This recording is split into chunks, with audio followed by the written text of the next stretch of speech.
In this module, we will look at the history and the protection of children from maltreatment.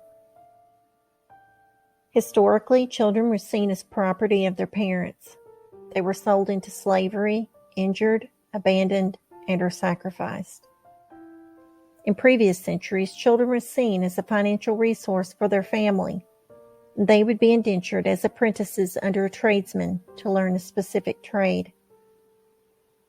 Oftentimes, children were indentured at a young age, and some would suffer abuse from the hands of their master.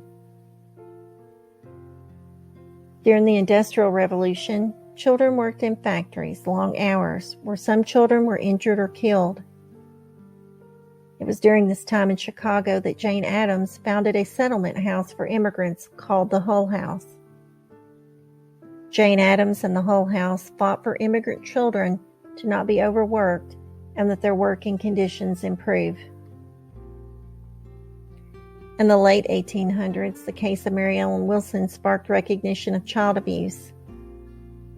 Mary Ellen was seen by neighbors locked outside her home, shivering in December, and she had also been beaten with a leather strap. The case of Mary Ellen was prosecuted and began the Society for the Prevention of Cruelty to Children in 1875.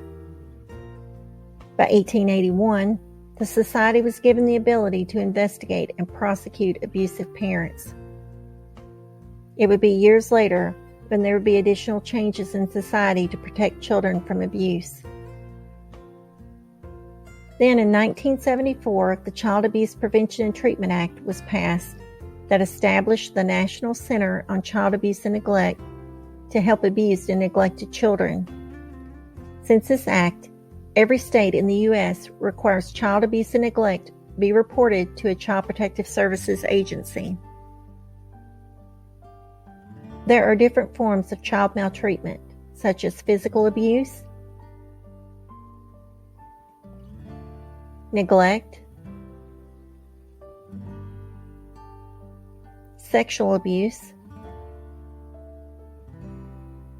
and emotional abuse. In conclusion, society's focus to protect children from harm began in the 1800s. The Child Abuse Prevention and Treatment Act in 1974 changed policies, and today we have mandated child abuse reporting laws in each state.